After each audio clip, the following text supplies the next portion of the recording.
What I think is the most dangerous thing about OnlyFans, that comparison OnlyFans to porn, they actually create relationships with these women, almost like they're cheating if they have a girlfriend in real life and they think they have a chance. Yes, the main idea now for OnlyFans is like you dating this girl. You have an online girlfriend. There are guys who like there are so many delusional guys. It's more than girls, trust me. You know, even the strip clubs in OnlyFans, they're so delulu. They go and they start talking to her. But a lot of times it's not the girl talking to it. Most of the time it's some manager talking to these guys. Most of the time. Wait, let's stop right here. So you have a guy, let's say his name is Chad. Chad goes on OnlyFans and he thinks he's talking to this hot girl and he's actually talking to her manager. Her manager, who could be a girl, who could be a guy, who could be a grandma, who fucking cares?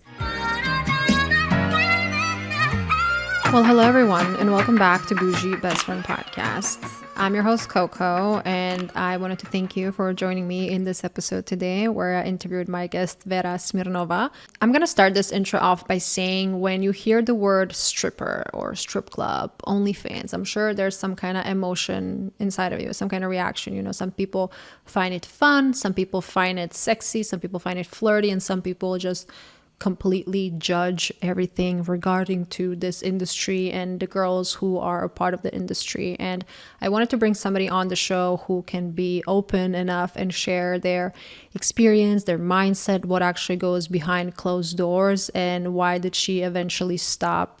If you've been following me on Instagram and TikTok, you know that I answer a lot of dating questions, and I often get asked stuff like, if my boyfriend is watching porn, is that cheating? If he is paying for OnlyFans? Some of the topics we covered in the episode is what is the difference between go-go dancing, stripping, and how do you even get into OnlyFans? Why did she become a stripper? How much drugs and alcohol is involved? What kind of men actually go to strip clubs? And how is it dating while you are a stripper? Like, do you date your customers? Or clients or whatever you call them, I don't know. How do you keep your sanity? And eventually we talked about her sobriety and getting out of stripping and OnlyFans. This episode might be controversial for some, but I always try to bring interesting guests and have conversations that you might want to hear, but sometimes you're just afraid to ask the questions. Before we get into it, I would love if you can leave a 5-star rating and review if you're enjoying the show. Your support means the world. Okay, let's dive right in. Vera, welcome to Bougie Best Friend Podcast. Hello, so good to see you. So good to see you. Thank you for joining us, and thank you for allowing us in your beautiful home. Thank you for inviting. Okay, you have a very interesting life story. Where should we start? What moment from your childhood do I need to know about this person that you are today? You know what's funny? I actually have one. Okay, tell me. My dad, he used to love watching scary movies when I was a little. Do you know this movie From Dusk to Dawn? Tarantino, Rodriguez, like someone like this. There is a very famous scene with Salma Hayek. She's dancing on the table with a snake around her, you know, like in underwear. I guess that was the scene that made me do a lot of weird things in my life. That was the scene. We need to pull up that scene. I will definitely look that up. Oh my God, it's the best in the movie story, right? Mm-hmm. So, and I remember when I was 11, I told my friend, you know what, I want to be a stripper. So here we go. Serious? So at 11, you said you want to be a stripper? Yeah. Why? I just thought it's like the most beautiful thing in the world. Tell me more about that. What did you find beautiful about it? The performance. I love body, like in general. I like a little bit obsessed with body. For me, performing was always part of my life. Since I was 7 years old, my mom brought me to dance school and I was there for years. Then I was 19. Somehow I found a casting audition. I went to a nightclub and became a go-go dancer. It was another crazy story, right? Like 8 years probably working as a go-go dancer. I always wanted to try stripping, but in Russia I would never do it because my mom, you know, like I didn't want to put my family in kind of this situation. But as soon as I moved to States, my friend, so a girl who I randomly met, you know, she took me to a bar in Jersey. It was a go-go bar, so it's not technically stripping. Girls always in bikinis, And I started working there. It was the best, the happiest moment in my life.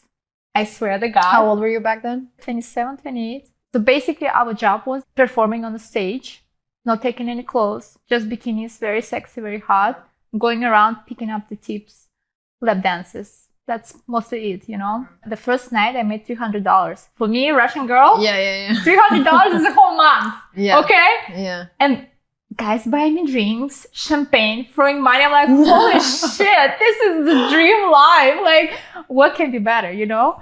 And I was so obsessed about this work. Next week, I started making like $800 a night, $1,000 a night. I was like, wow, you know, that's like, it's something crazy, you know? So I was so happy. I learned very well how to like make everything work, you know. I was like super persistent. I would never leave a guy without him giving me money. Like I was annoying, you know. For 2 years I was doing great job, making money. Every month I was making like $10,000-$15,000, you know, happy. And you were just moved to the US and you kind of were like, you thought you were... I thought like I'm good, you know. But my main goal was working in fashion. I moved to New York with this idea that I want to work in fashion, saving money for studying in Parsons. Like I already know like I want to go there. I want to do master in fashion business. So that was my main idea. 2 years, great. I made the money I needed for the school. And in 2 years, honestly, like I got tired for the reason that all the guys, the same guys, every day, every night, the same problems. I knew how, like, what's his wife's name, what's his dog name, what's his daughter name, where they studied, what they like. I was tired of it, like bored. Tell me the difference first between go-go dancing and stripping. Okay, so Georgia has this specific law. You cannot be nude if they serve drinks. That's why a lot of bars in Jersey, it's a go-go bars, gentlemen go-go bars. So girls working there always in like some type of bikini, and you're not allowed to take like being topless.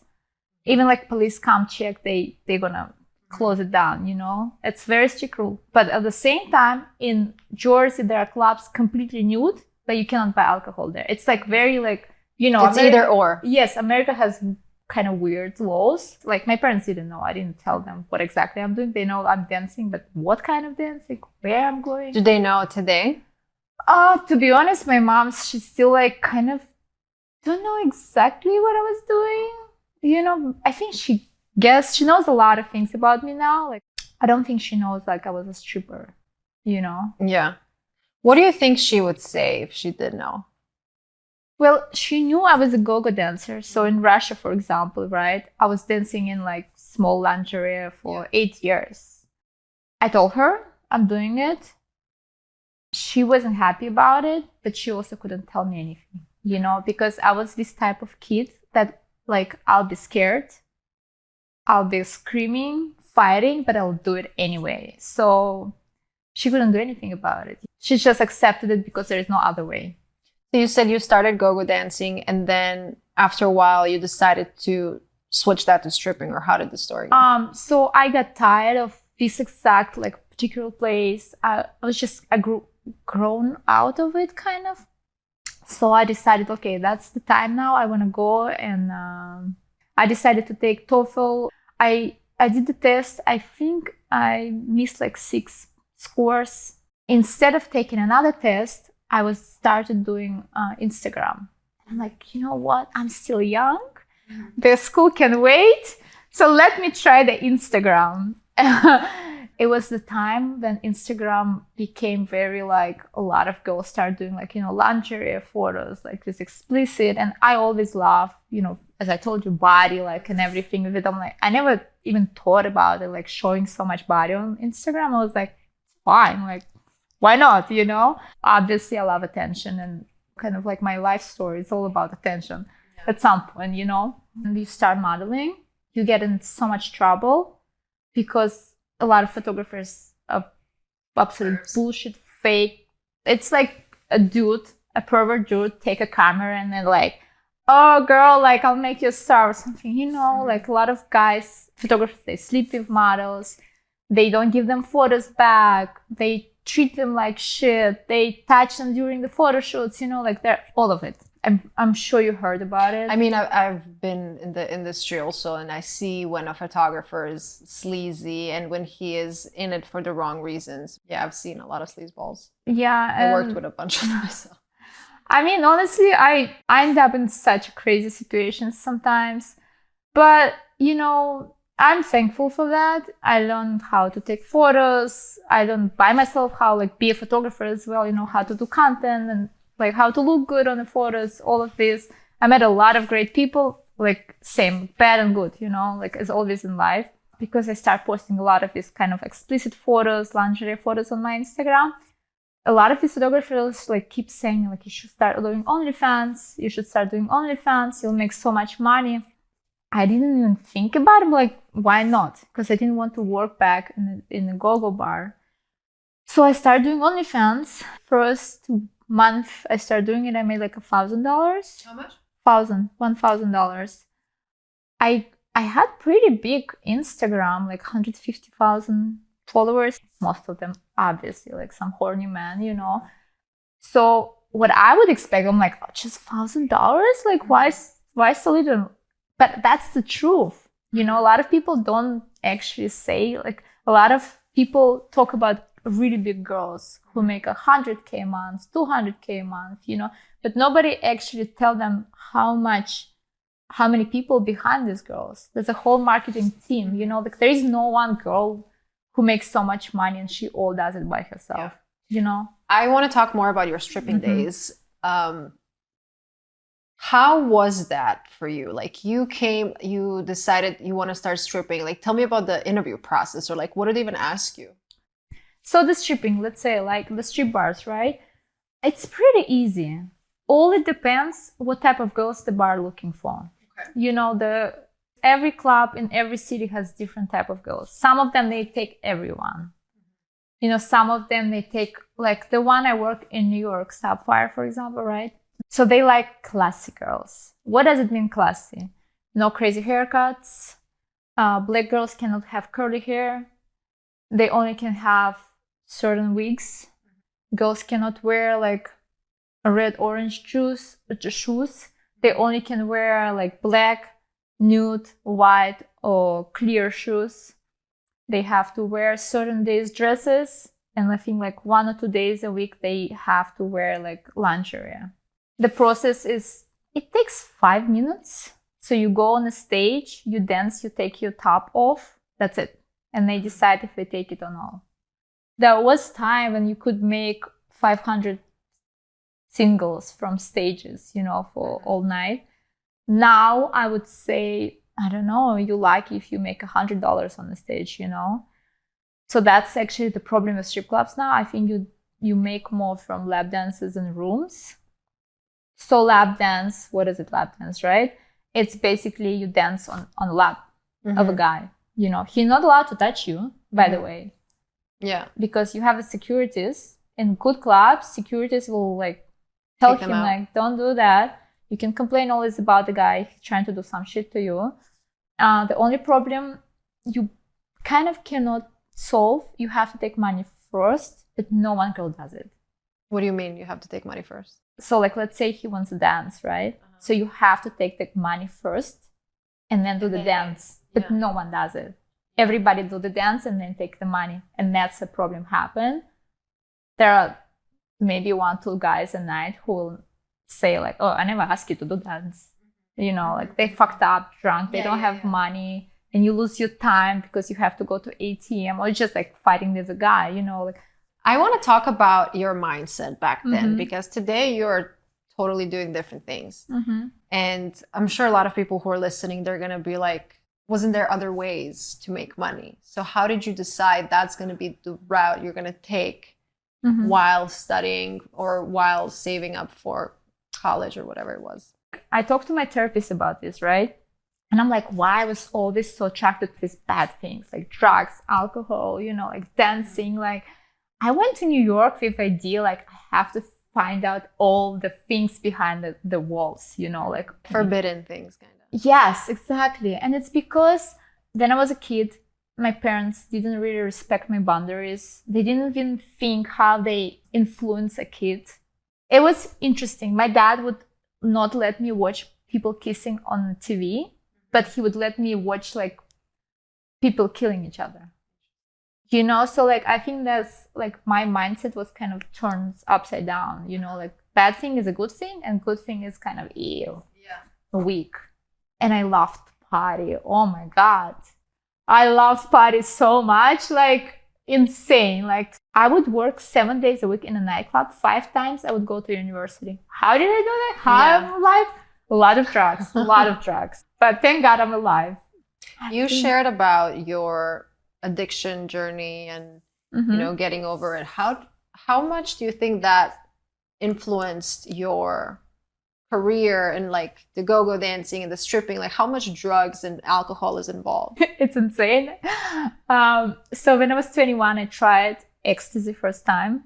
I always hang out with some bad people. I met just some random guy who was a drug dealer, and I started hanging out with him every damn day. So it didn't take long for me to try drugs. Not gonna lie, for months, the whole like winter season, I was taking ecstasies every day. So like my serotonin didn't exist, but I was still taking it and taking it. You know, I think it's really hard for people who work in night industry being able to stay sober or just in general, like control this type of thing because it's everywhere. You know, in Russia, it's not even that available, but here is in America because I was sober for 5 years, right? From 22 till 27. When I got here, started again, you know, like because drugs are everywhere. Like being a beautiful girl, you go to any restaurant, not a club. You cannot even like go to your table. Someone will, hey, you want some blow? That's just insane. I think it's also the energy and the energy that you exude, because nowadays I don't think if you walk in a restaurant looking like this, people would offer you drugs. True. I'm pretty sure probably because I even look different. It was like I gave a different energy, vibe, and everything. 100%. Yeah. Honestly, it's a lot of time I hang out with a certain group of people, and it was bad. But also working in these clubs, no, honestly, it affects everyone there because I know girls who like drug guys to get the money from them. You know, like they stay in the rooms for 5, 6, 7 hours, 10 hours, and it's just like, thank God nobody died. I've heard crazy stories about like guys going to a strip club and having girls rob them or having girls, like how much of that is actually real and how much is it made up? What I seen personally and what I've heard, right? The most money you make from the room when guys doing drugs. Some of these guys, they don't even go to strip club. They go behind and go straight to the room and they get girls. What are these rooms that you're explaining? You know, there's certain guys, they already know the managers, they already know girls. They're regular. They're regular, but they're also very rich, like very rich. So they don't want to show their face there. So they go there and they just get certain girls, you know. So they kind of just go straight to the room and they say, okay, I want these 5 girls to come to the room to hang out with me. Yes, and managers and all that, they bring the girls. Also, managers bring certain girls who will do like certain things, right? What? Because managers get 20, they want 20%, sometimes they get 10% from the girls. So they usually bring the girls who give them 20% from the money they make, and obviously girls who will make the most money, you know, and they don't give a shit how girls make the most money. They don't see things, you know, they pretend they don't see. But these girls also know the manager, know the guys, so they will help them to like, you know, it's like all together. Yeah. How would you describe that industry? Like how bad it actually is, or how much women just go there to make their money and they go back home, or how much that affected your mental health today? It depends the way you make the money. Depends how much drugs you have to take. Depends how much alcohol. You think everybody does drugs and alcohol? There are some people who don't, but most of them they do if they want to make really big money. Because there are some girls who make $50 a night. There's always a girl like this who is young, not in the mood, or who is just so done with this shit, but she still needs to make money. That was me the last couple, months. And I was like, I'm just leaving. Fuck that. I cannot do this shit, I don't think it's good. I think maybe places like Vegas or like Miami 11, right? There you can actually make money on the stage, but also you have how long you can work at night, fucking up your body, staying up all the time. I don't think it's a good industry for anyone. Is it worth it? Yes. If it's like you need a big amount of money, very short time, like be smart about it, because I know some girls, they just get sucked in this industry so much and they spend all the money and they end up like, okay, I've been working here 5-6 years and I have nothing. Like, what was the point? You mentioned people who get sucked into the industry. Yeah. Why do people get sucked in? Because of the money, because of the lifestyle? You're fresh, you're new, you start making a lot of money, right? You're happy, people buy you stuff. These guys, they're begging you to go on a date. They're like, oh, wow. The guys from the strip club. Yeah, none of them are good guy. Not one guy who goes to strip club is a good guy. We're going to get into that. Can't wait. So, but like, you have so much attention. You have money. You have this, like, some guys who would buy you Cartier and all this bullshit, take you on trips, like all that. Okay, my friend, he took me to Vegas on his private jet. He was gambling with $1 million every night. I'm like, excuse me, where this girl from a small town in Russia, right? Who parents didn't have money for food. Imagine. So I met really good friends. I still have some friends from this industry, and I think amazing people. Obviously, everybody's a little bit fucked up in their head, but, they all grow together. 1 or 2 girls who still hates me to these days, they create fake accounts on Instagram. They text me shit. They text me like comments. If they know some guy I'm hanging out with, they'll find his phone number and text some messages like this. But what are you gonna do? Happens. Do you regret working in the go-go bar, strip bar? No. If I didn't do it, how would I know? I love all my life experience, What is the best and the worst lesson you kind of took from that whole thing? I learned how to say no. That's the most important. Never let any guy, no matter how much money he has, do whatever the fuck he wants with you. That's just like the whole life experience for me, and always like be true to yourself, and also never do anything you don't want to do. You mentioned that men who come there are not good men. Tell me about the type of men that come into a strip club. Maybe it's somebody's birthday, so they want to do that, but I don't really know the type of people that come there on a regular basis. Club you mentioned 11, it's kind of like a nightclub / strip club, but it's not the same as like those very intense, Okay, so I want to take my words actually back, saying it's like none of them are good guys, but I would say don't trust any of them. That's like, I want to rephrase it a little bit, because I know some good people. They just not, let's say, mentally like. There's a difference between a guy who goes to a strip club when it's like a bachelor party or a guy who sees this as his main thing. I heard some stories and girls like would work in a strip club. These guys from the bachelor party, they come, they meet this girl and they're married now, they have kids. This happens, so this is the good guy. He just met a girl, he liked her, he didn't care what she was doing before him, and they're happy, right? So I think that's like pretty like magic fantasy story which happens, but that's the story that's fucked up other girls who hoping to find a guy in a strip club and they work in there. Oh, no, don't rely on this. Tell me more about the type of men that you kind of saw going there often. So, what fucked me up in my head the most? Then I see the guys going there for bachelors, and the only guy from this group who would go to a room with a girl, it's the bachelor. It's the fiance who is married. That happens so many times. That's so fucked up. Do you ever think about, oh, poor girl? No, I would ask him, so why the fuck are you doing this? And He's like, oh, I'm having fun. My friends. I probably like went to a room with a guy who was bachelor maybe like twice or three times, but they all go. I mean, like 70%, let's say. mm-hmm. And I'm not the girl who would do much crazy shit in the room. I always would try to like Mm-hmm. pretend that I'm doing like something stupid. So like I, you know, Mm-hmm. I don't involve myself in like bad things. Honestly, I have to play with the game, Mm-hmm. like, because I need to make my money, you know? Mm-hmm. So usually I was like a therapist in the room. Yeah. Yeah, I would ask a bunch of questions, you know, like if a guy's super fucked up, I just try to make him even more fucked up and fall Mm-hmm. asleep, like ordering more drinks and more Mm-hmm. drinks, you know? It happened to me, like a guy would like fall asleep in the room.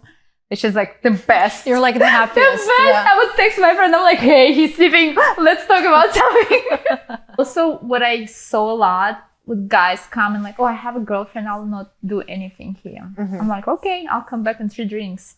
Yeah. 3 drinks, bunch of naked girls dancing on a guy. Would I, like, personally me, would I get jealous if a guy go there with a group and like, okay, he got like some lap dance? Probably I would not go crazy about it. Tell me about your dating life back then. Were you dating the guys that were coming to the club? I first started dating a guy, beautiful, oh my God, tall, handsome, you know.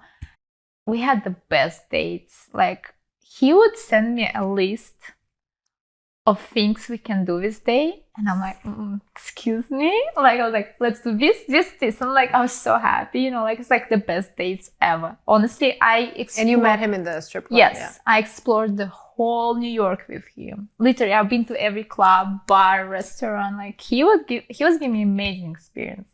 If you think this guy, he graduated from Harvard, you know, like super smart, working in a good position in the company, you know, everything is just perfect. Mm-hmm. But he was telling me he has a like very long-term girlfriend and he doesn't love her. He doesn't want to like completely separate because of his parents. And I like for a while I was like, you know, it's okay, fine. Because like I had like honestly the best experience in my life with this guy. Like, But you knew that he has a girlfriend the whole he time. was mentioning it, but he was like making it look, it's like it's not, it's like she's not a real in love. girlfriend? She's a real girlfriend, but he is with her because of his parents. Uh-huh. Did you believe that, or you thought I did believe that, but also I was naive. Mm-hmm. You know, like this industry taught me a hard way. I probably like more cautious now than I should, honestly. I dated like probably 3 guys from that industry, from the clubs I met there, but all of them were taken. Mm-hmm. Later on, about this guy, this girlfriend wasn't girlfriend. It was a wife. Okay. And they have a baby now. Mm-hmm. And it's all because of his parents. Mm-hmm. So all was what I'm trying to say. 90% of the guys who go to strip clubs, they're taken. Mm-hmm. They're like seriously taken. Why do you think guys go to strip clubs?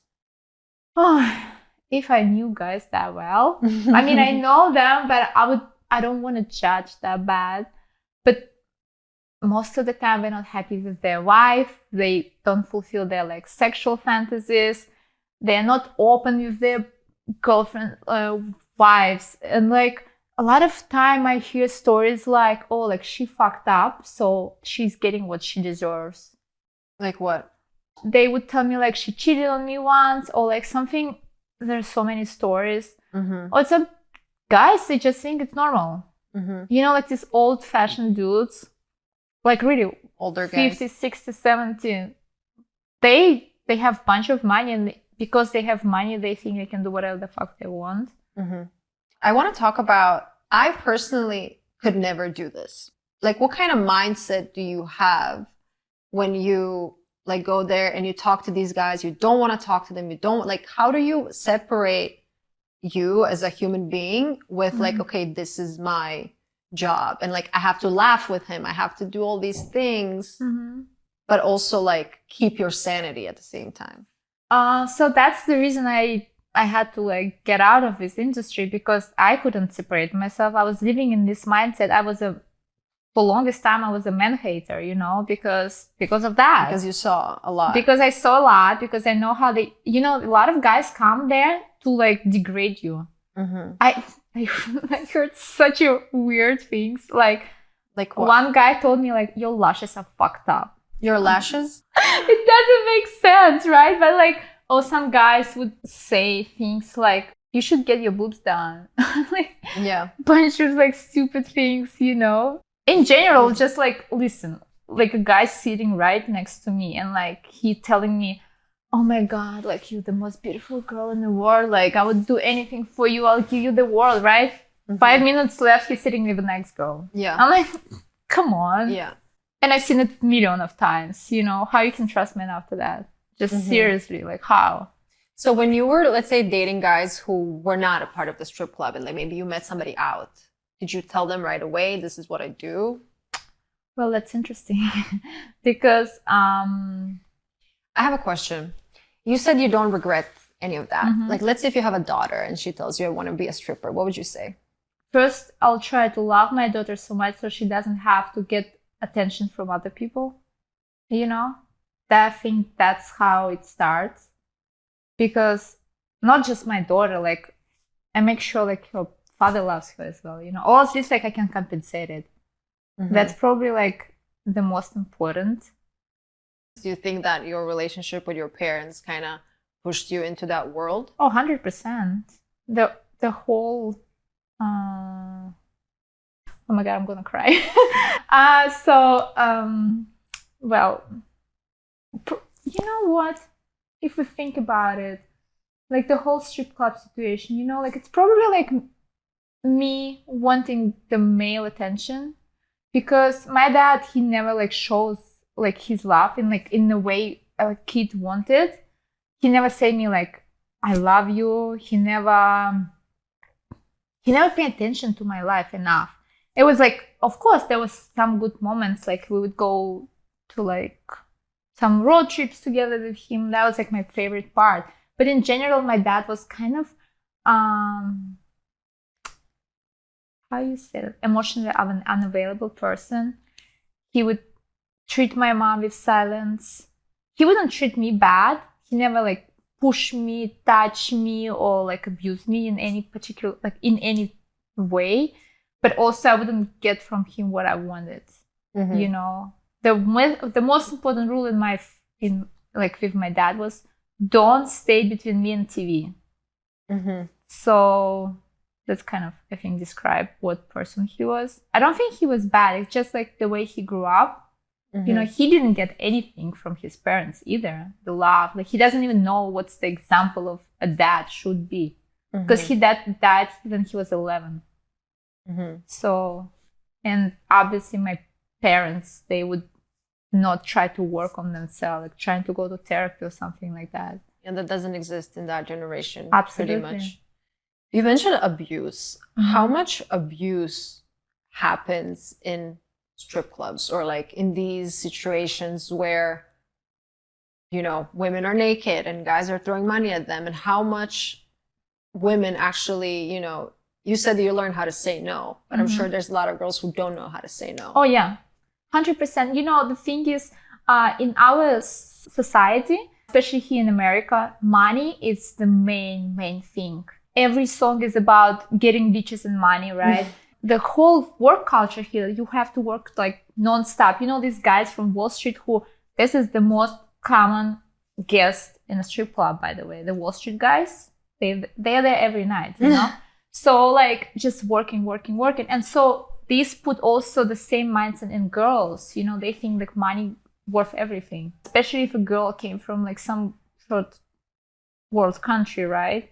So let's say for her, like $300 could be like insane. Helping her family for the whole month. Yeah, absolutely. You know, so the abuse, right? Every guy, for some reason, think that going to strip club is getting sex. No, that's the main rule. I mean, pretty sure it happens, and I'm sure it happens there. But the main rule of strip club, you can watch, but you cannot touch. And everybody's touching. Everybody. Honestly, I don't know how many times I slapped guys in the strip clubs, or even on the street, because everything goes to my body, I'm like, go fuck yourself, you know? So it happens a lot, especially a lot of like these old perverts who trying to like save the money but touch the most. Oh my God, that's so disgusting. Abuse behind the doors. I don't think that much happened because in general, if it's something crazy, you can always complain to manager. But at the same time, a lot of managers would close their eyes for certain things because they just want money. Because they're maybe in touch with the guy who's doing that. Yeah. Because some guys come and like say like, I want a girl who does this. I remember one guy, he was like very aggressive to one of the girl I know, but she also like very aggressive. She threw a chair at him. That is aggressive. Yeah, so these things definitely happen in strip clubs. Oh, I saw a guy was shot in one of the go-go bar. Like with a gun? Yeah, that happened probably once or twice. I've seen it. Like slapping the ass is just nobody even like pay attention to that. But I would say it's an abuse, right? But people just like it's normal, you know. Then also I would say that a lot of times girls can be abusive to girls.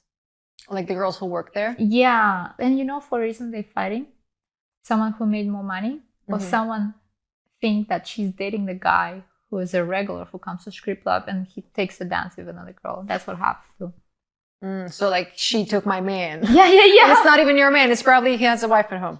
Exactly. Let's talk about OnlyFans. First month, as I say, I made like $1,000, and for me it was like it's nothing, you know, because I thought like I'm gonna make millions right away, and a lot of girls think they will make millions, right? That rarely happens. I've never been on the app. I don't know how it works at all. So for somebody who maybe just heard about OnlyFans, what is OnlyFans exactly? So basically the whole app was created like for people who wanna sell their content. So the main idea was not the porno on the website, right? It was doing fitness, doing like cooking, whatever fuck you want to do, but you want to make some extra money. The porno people, they realize, oh my God, that's like, I don't have to be for free on Pornhub. I can make money there. And also the girls who like cannot post things on Instagram, let's say like they're like boobs open, you know, they like, oh, like I can sell it on my, you know, OnlyFans. I think that's what the most idea was and how people got involved in it. And now like all these celebrities on the app. So how it works, there are two different ways you can do your page. It can be free. So subscribing to the page can be free, or subscribing, you can put any money you want, right? So when you do it for free, you have the feed, but you can lock some messages, some videos or photos. To unlock them costs certain amount of money. Then your page is paid. The whole feed is open. You cannot lock messages there, so people see everything you post there. So usually girls who have paid page, they post still kind of like Instagram on their feed, but a little bit more like the poses can be like a little bit more, you know, like vulgar or something like that. But the main what happen on both pages, free or paid page, it's on the messages.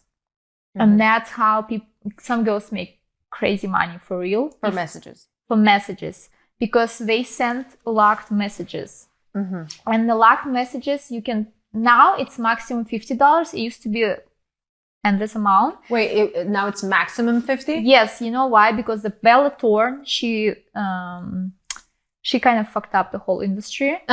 Because she was sending bikini photos for $200. And people started like requesting money back, because they were like basically scammed. The limit $50 for paid message. And in the beginning, girls would charge so much for like small things. But the more people are on this app, not even app, it's a website, the more people, the less money they can charge for one video or one photo, or like the carousel of the photos. Also, very important thing on the messages, it's how you talk to these guys. Because I know some people who can get so much money from talking. There are girls who like dominatrix, they, you know, degrade these guys. They're telling me like, oh, like your parents would be fucking proud of you. You're such a fucking bitch. Like, you know, like this type of things. Or like some girls who pretend they're like single moms and like, I need to feed my baby. Give me some money, you know. There are the whole group of people pretending being one family, and they do like perverted videos. Like, I know a lot of girls who make a lot of money, the youngest girls on the app. Some girls, they're waiting for 18. As soon as they turn 18, like, that's it, OnlyFans. Wow. Yeah, I know this girl who, I think she's 22 or 23 now, but she started a long time ago. I know she's making like 100, 200K a month. And she started super young. And that idea for guys that she's so young and she's so like open, like sexual, it drives men crazy. What I think is the most dangerous thing about OnlyFans, that comparison OnlyFans to porn, they actually create relationships with these women, almost like they're cheating if they have a girlfriend in real life and they think they have a chance. Yes, the main idea now for OnlyFans, it's like you dating this girl. You you have a online girlfriend. There are guys who like there are so many delusional guys. It's more than girls, trust me. You know, even the strip clubs in OnlyFans, they're so delulu. They go and they start talking to her. But a lot of times, it's not the girl talking to it. Most of the time, it's some manager talking to these guys. Most of the time. Wait. Let's stop right here. So you have a guy. Let's say his name is Chad. Chad goes on OnlyFans and he thinks he's talking to this hot girl and he's actually talking to her manager. Her manager, who could be a girl, who could be a guy, who could be a grandma, who fucking cares? Just someone who is willing to talk to these guys. Because also for girls, talking to these guys, it's very mentally hard. Why? Because these guys have no filter. They think because most of them, they can be anonymous there. They can? Yeah. They can be anonymous there unless they put their name. And they say so much shit to you, like what I've had is like, you're fucking disgusting, like your dad must be proud of you, you're a cheap slut, whatever, you know, like all this bullshit. So how does that make you feel? I don't even know what's the right word. It's like, you know that might happen.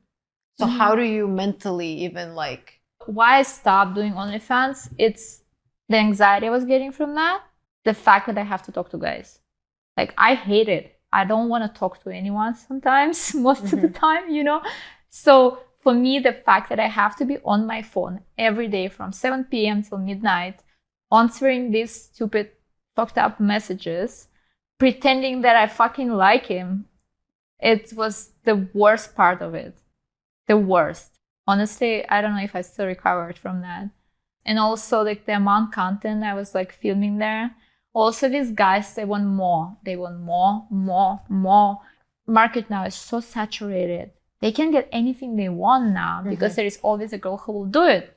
Yeah. You know, so, like, I started doing, like, explicit photos, like lingerie. And then I started doing, like, completely naked and, like, taking, like, close-ups, you know. And then I, like, started doing masturbation video. And I hated it. I stopped masturbating for 1 year because I just felt like it's disgusting. How is your body image now comparing to then? Well, this had body dysmorphia. I had times when my friends, my ex-friends would tell me, oh, you should get your boobs done. You'll make more money. Thank God I didn't listen to them because for me, it's like doing something for man. It's just, fuck that. I know the girls getting more and more surgeries. That's for that reason, because they cannot sell as much on Instagram as a girl with huge boobs. Or they, for example, think that bigger lips will get you more money. And I think that is very crazy. Because at 60 or 70 years, you end up with some cartoon body. Because you were trying so hard to get this like dollars from these guys. If you are dating someone, you see that they have an OnlyFans, how would you feel? I probably wouldn't like it. Why? Because as you said, you know, like watching porno, like Pornhub, it doesn't have face. Going on OnlyFans, it's like being private. It's like, you know, a lot of guys go on OnlyFans and they request personal masturbation, personal like videos. They want you to say their name. You know, for me, it's like you're thinking like, so my boyfriend want to have a masturbation video with this porn star saying his name and he paid $200 for that. Kind of weird, right? Yeah, how do you even think that you satisfy him if he needs stuff like that? I mean, this whole industry for me is it's a huge question mark, because at one side it's like, okay, if you are some kind of sex worker, you should have, we're not judging here. So like, if this is what you want to do with your life, it's your right. And you should maybe have a safe space to do that. But then at the same time, it's like, where do you cross the line of like, protecting even women with their mental health and all these crazy things that happen, on these websites. I mean, you said it yourself, you went through a lot of like... I had huge anxiety. I had no social life. I was doing it nonstop. Also, of course, a lot of judgment from people. But the main was for me, it's the idea of serving guys like doesn't align with me. So when you stop with all of that, I mean, that was a huge part of your life, and stripping and go-go and OnlyFans, and like, I'm sure you went through some kind of life transformation, or like, tell me about that time. First, I stopped OnlyFans, and it was such a like I could breathe finally. I could go out with my friends. I could do this, and also the freedom from like, I don't have to fucking film 3 videos a day, like so much content is insane. Just you don't own yourself, I went back to stripping, and I was doing crazy money, a lot of money, but also every night I was doing blow, I was drinking heavily, and I was doing great, but every day I wake up to go to work, I need to do another line. I'm like, that's not okay, And also I was very involved in some crazy situationship. My mind was just, I don't know, like I thought I'm gonna die, honestly, at some certain points. I overdosed. Not like overdose, like I had to go to hospital, but I was like shaking on my bed like this the whole night, I'm like, that's not okay. Then I started dating a guy. Like, I thought like he would help me to like kind of find like something new. I also didn't know what I want to do. I understand like that's not my life, and I'm just pretending that I like this. Money is not the point. But also like, it was not good of me thinking like someone can help me, save me, it's bullshit. It never works. We always think we need a man to yes, exactly. We broke up, and the first thing I did, I decided to get sober. So I did kind of like a ceremony with psychedelics, which helped me to get completely sober, like one day, that's it. I'm done. The more my mind was getting clearer, I started realizing what exactly I want to do. Start therapy. I've been in therapy for more than a year. Like, it's helped me to unlock like a lot of things what lead me to these industries, And then I tried real estate, because again, everybody was telling me like, oh, you should do real estate, you'll be so good at it, you're so good at networking. I'm like, I mean, I feel like whenever you're listening to other people who are telling you what you should do, you're never going to be happy. Exactly. My life is complete example of it. I met one girl, she introduced me to her business coach. I took up a couple sessions from her, and from first session, she's like, you should work in fashion. Like, excuse me? Did you ever think about working in fashion? I mean, I know you wanted to do Parsons, but like, did you ever think that that's the path you're going to take after all of that? Since I was 9 years old, I wanted to be a designer. In Russia, I couldn't find a good fashion school. It just doesn't exist in Russia, maybe now. So I decided to go for architecture. So I I graduated as an architect, but for me, it was like too much engineering, maths, and everything, like these things. I'm very creative. But also, what thing that stopped me from going for fashion? One time I realized that people in fashion can be so brutal. You mean more brutal than in the OnlyFans industry? Oh yeah, 100%. Because like working for I'm not good at working for someone. Like I cannot have a boss. Like I'm just not my thing, And working for some famous designer who make you do 10 coffee cups a day and call you some stupid, I cannot do that. So that's probably like, I had to step back. I never thought like I can be a fashion entrepreneur. I can work for myself. I can do my own things. But you see how long it takes me to understand that I can do things on my own. Yeah. So this business coach helped you realize that you want to be back in fashion. Yeah.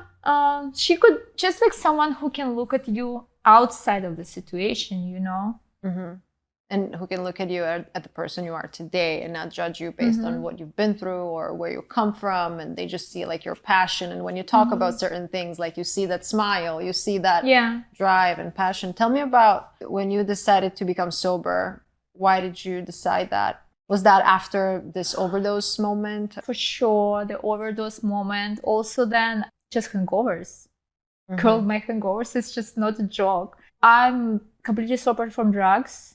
I was completely sober from alcohol for a year. Then I started like, I would have like a glass of Prosecco, but that's like the maximum I have to. Next day I'm hangover. That happens to me today. Like if I have 3 drinks, I'm like, oh God. I'm out. I can't. I just can't. I can't deal with hangovers anymore. I'm 35, so I'm like, that's it. I started drinking when I was 13. So imagine how much alcohol. Wow. Okay, I have one final question that I ask all of my podcast guests. What advice would you give to your younger self? My younger self? Good question. Thing I would say, always tell people if you don't like something. That would save me so much time in life. I mean, just saying no when saying no and saying that's not okay, don't do that to me. This is bullshit. Like, just keep saying like your opinion straight if people cross your boundaries like right away. Love it. Tell everybody where they can find you, where they can follow you, where they can find your fashion tips, all your new fashion content that you're putting out now. And you also have a fashion book. We didn't even get into that. Oh yeah, online guide. It's like a base for like how to shop online, because I know a lot of people struggle with finding sizes, fabrics. It's just literally a base like I feel like a lot of people need. Because nowadays, who wants to fucking go to offline store? I sit home eating and like scrolling and like everything. It's just a modern world. What are you gonna do? Okay, so where you can find me, it's on my Instagram. I am Vera Smirnova. Same TikTok, and I hope I'll start YouTube one day. I'm gonna put everything in the show notes so people can find you. I just wanted to say thank you again for sharing your story. Thank you for inviting. And I almost started crying a few times. I feel the transformation, so I'm very happy for you, and I'm happy that you're finally doing what you always wanted to do. Thank you. Bye-bye. Love you.